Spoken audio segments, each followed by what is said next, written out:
정말 놀라운 일이 일어나요. 궁금해요. 아이들한테 하나의 질문을 던졌는데 자기네들끼리 막 얘기하다가 앞으로는 이런 일이 일어나겠다라고 얘기를 합니다. 그럼 저희가 막 소름이 돋아요. 정말 그런 일이 일어날 것 같아서. 네.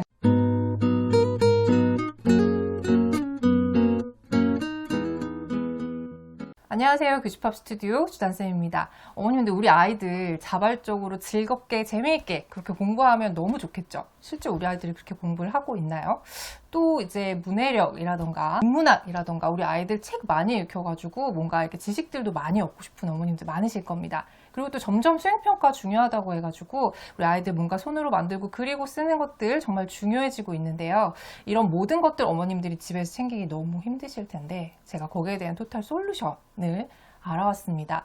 저희 권태용 소장님이랑 저랑 이 프로그램을 보고서 와 정말 좋은 프로그램이구나 이런 생각이 들어서 우리 학부모님들에게 소개해드리고 싶었어요. 그래서 오늘 우리 아이들과 같이 인문학 수업을 하고 계신 우리 모나르떼의 이윤지 선생님을 모셨거든요. 선생님한테 오늘 좋은 말씀 한번 들어보도록 하겠습니다. 안녕하세요 선생님. 안녕하세요. 모나르떼 강사 이윤지입니다. 오늘 저희가 이제 인문학 그리고 문해력 이런 얘기를 조금 해볼 거거든요. 근데 우리 어머님들 요즘 이제 인문학은 유명해진 지 되게 오래됐죠 사실. 네. 어리면 어릴수록 그렇죠. 우리 아이들이 어릴 때부터 인문학 그런 책도 많이 읽고 해야 된다 이런 얘기도 있고 최근에는 또 문해력이 엄청나게 또 관심을 많이 받고 있어서 우리 학부모님들 관심 정말 많으실 텐데 최근에는 또 이슈가 하나 있었죠. 수능철이 얼마 전에 지나갔습니다. 네. 그래서 수능 이제 국어 영역에서 우리 아이들이 이제 배경 지식 많이 가진 애들이 정말 훨씬 더 도움을 받는 그런 지문들이 많이 출제가 됐다라고 얘기를 하고 있어요.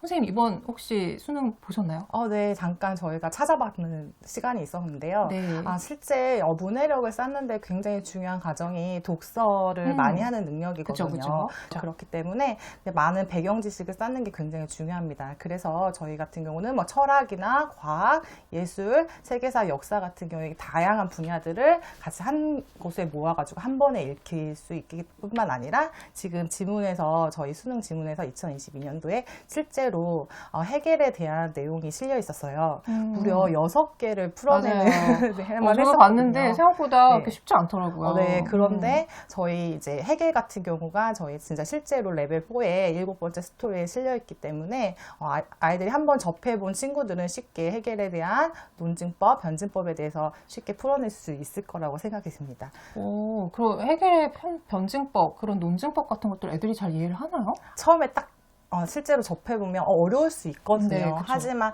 아이들하고 실제로 막 이렇게 놀이식으로 정반합 해가지고 실제 원리 있었던 생각에 또 다른 생각을 서로 얘기하고 공유해보면서 이야기를 나누다가 다시 같이 합해보는 또 시간을 갖거든요.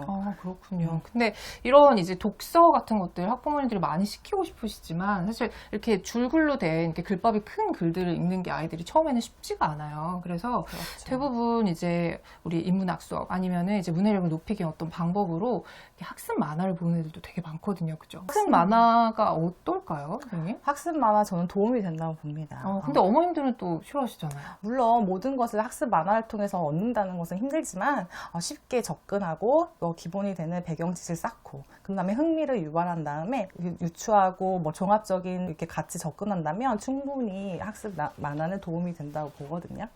그렇군요. 저희가 독서를 하고 그냥 학습 만화를 읽고 끝나는 것이 아니라 선생님과 함께 만나면서 주제를 이해하고 그리고 또 융합적인 과정을 통해서 또 토론하고 공유하고 또 자신이 알고 있는 것들을 책을 또 같이 함께 찾아보면서 이야기를 나누다 보면 그 외의 배경식뿐만 아니라 다른 상황에 대한 이해 능력까지도 키워주는 능력을 쌓을 수가 있습니다. 그럼 아이들이랑 실제로 수업을 하신다는 얘기시잖아요, 선생님. 그럼요. 그럼 아이들하고 수업하실 때 어떠세요? 보통 이제 줌 수업 같은 이제 온라인 수업으로 하다 보면은 이제 아이들이 많이 이제 참여를 하게 되면 이제 집중도도 많이 떨어지고 어떤 애들은 뭐 켜놓고 딴짓하거나 뭐 이런 얘기들도 이제 학부모님들이 그동안 이제 학교 수업을 줌으로 하면서 많이 경험을 해보셨을 것 같거든요. 네, 처음에 이제 줌을 접하는 친구들도 있고 또 많이 접했던 친구들도 있을 거예요. 근데 처음에 들어오면 아이들하고 같이 이렇게 이야기를 나누고 서로 생각을 공유해 보는 시간을 갖는 수업 방식을 이제까지는 못 해봤잖아요. 그쵸. 그러니까 조금 주춤하고 수줍어하던 친구들도 처음에 이제 선생님들이 하는 역할이 굉장히 중요한데 질문을 유도해요. 그러고 나서 질문을 던지고 아이들이 스스로 생각을 얘기하다가 답을 찾아가는 과정을 통해서 이제 자기가 이렇게 얘기했는데 반응이 좋은 거예요. 의외로. 그 선생님이 되게 공감 능력이 뛰어나시거든요. 저희 선생님들 같은 경우는. 네. 공감을 해주다 보면 아이들이 나는 이렇게 이런 질문을 던졌는데 거기에 대해서 이런 답변을 했는데도 불구하고 선생님이 굉장히 반응이 좋다. 또 아이들이 재밌어 한다 이러면 서로 얘기를 하려고 막 경쟁이 붙기 시작해요. 그렇군요. 그러면 일단 수업을 한번 예로 한번 들어주시겠어요? 솔직히 감이 솔직히 안 오거든요. 뭐 어떤 재밌는 이제 수업 예가 있었을까요? 저희 얼마 전에 있었던 일인데요. 파브르에 대한 이야기를 배웠어요. 네. 이제 파브르라면 이제 곤충에 대해서 관심이 있거나 그리고 곤충에 대해서 한 번쯤 자연관찰책 엄마들이 읽히잖아요. 네네. 그러면 파브르에 대해서 이제 이미 많이 알고 있어요. 그러면 아이들이 이제 파브르가 이제 곤충에 대해서 굉장히 관심이 많았고 그것에 대해서 관찰일기를 남긴 다음에 곤충기라는 책을 남겼어. 그런 다음에 곤충 너희들이 재미있어하는 곤충들 혹은 흥미로웠던 곤충들이 있었니? 책을 보면서 애들이 그동안에 쌓아왔던 곤충에 대한 생각들을 막 얘기하기 시작해요. 거기다 모자라서 막 직접 책을 막 뽑아가지고 자기가 보여주고. 관심 있는 하는 곤충에 대해서 소개하기 시작합니다. 되게 적극성을 보이는 수업이 네, 되네요. 그렇죠. 거기서 끝나는 게 아니에요. 또 아이들이 또 나도 알고 있었는데 너도 아니? 하면서 제가 옆에서 빠져 있어도 될 정도로 아이들이 알아서 수업을 이끌어갑니다. 저 이제까지 이런 교육 방법은 접하시기 굉장히 어려웠을 거라 생각해요. 네. 우리 지난 시간에 배웠던 이 사람 이름이 뭐예요? 윌리엄 셰익스피어. 셰익스피어는 어느 나라 사람이죠? 엘리자베스. 맞아, 영국. 영국 그때 당시 누가 나라를 다스리고 있었을까? 엘리자베스 1세. 그렇죠. 엘리자베스 1세입니다. 자, 얘들아, 그러면 저 윌리엄 셰익스피어도 알고 싶어서 조사를 해봤거든요. 오, 진짜? 진짜만 있었던. 그럼 아이들이 발표하는 거 말고 이렇게 직접 만들어보는 수업도 진행을 하시나요? 저희 문화대 수업 안에서 이제 미술 기법까지도 가르쳐 주고 있거든요. 그러면 아이들이 실제로 뭐 만들기를 함께 하는 시간은 사실은 이 50분이라는 수업에 너무 턱없이 부족해요. 자발적으로 시켜주고요.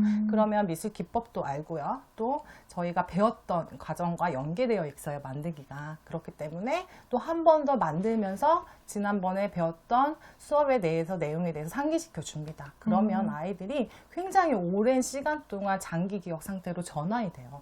실제로 여러 가지 실험을 해봤는데요. 그냥 듣기만 하는 수업은 그냥 많은 기억이 남지 않는다고 해요. 근데 한번 얘기한 거는 거기에 반. 하지만 만들어 보면 거의 80에서 90%까지 장기 기억으로 전환된다고 합니다.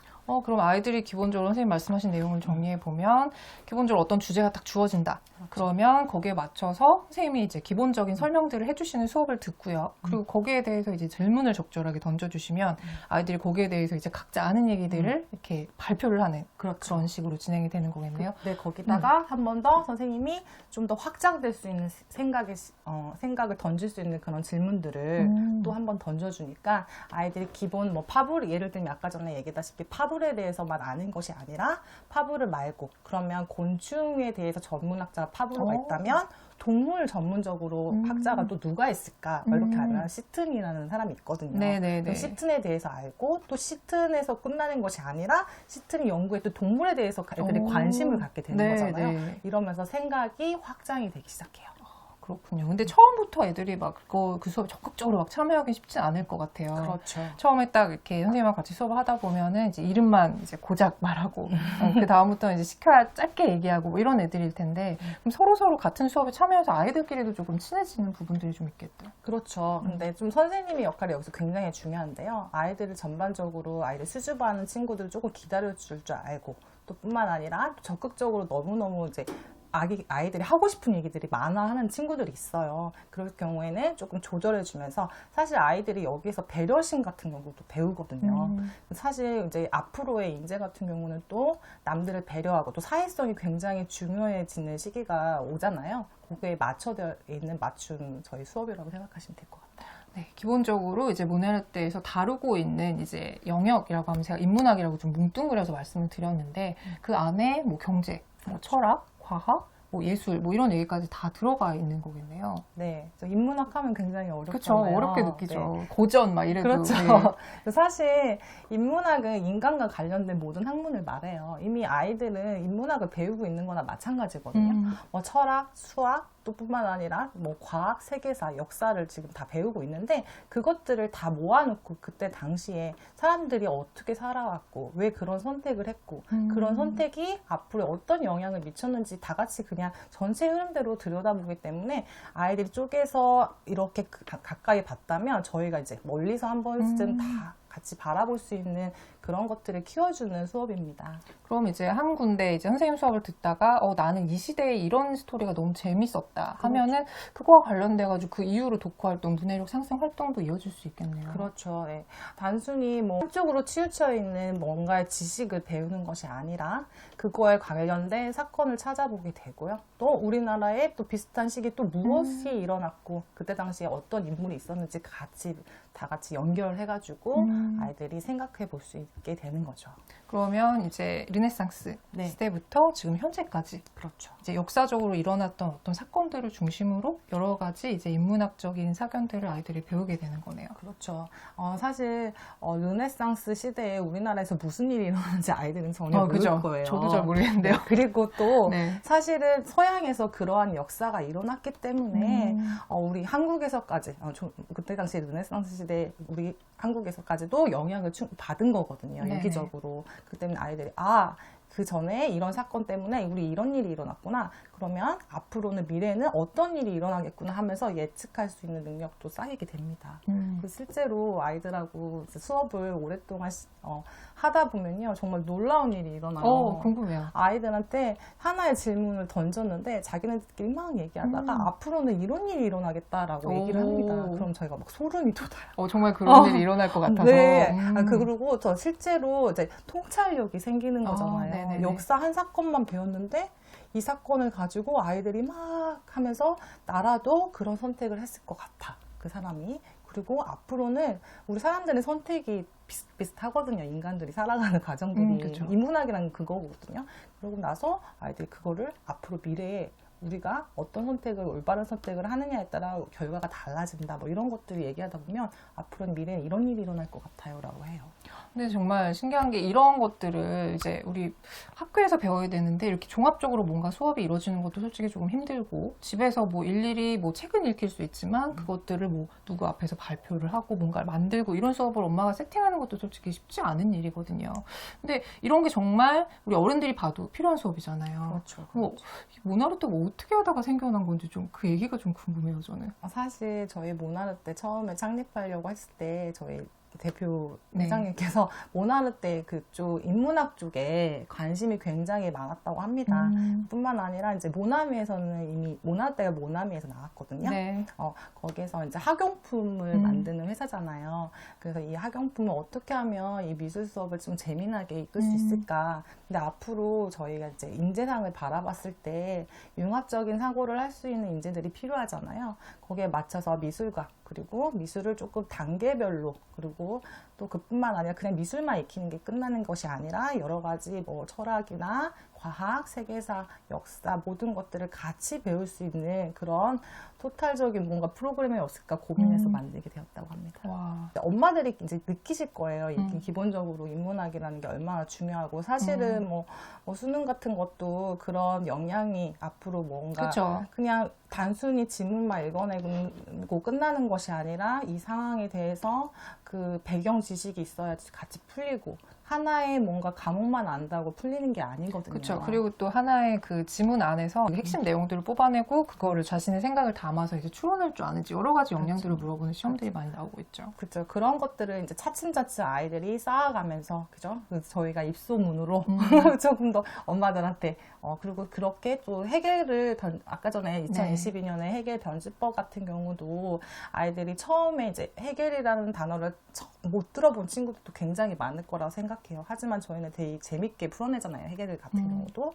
그러면 해결을 또 들어봤고, 또 해결이 그때 당시에 이런 논증법으로 이렇게 문제를 해결해 해결했다. 나갔고 그러면서 아이들이 이제 쉽게 이게 풀 수 있는 거죠. 남들보다 조금 더. 그렇죠. 네. 그런 것들이 아이들이 저희 대한민국이나 모든 아이들이 그냥 인문학을 실생활에서 조금 생각해 보시면 좋겠다는 그런 뭔가의 작은 마음으로 시작한 것 같아요.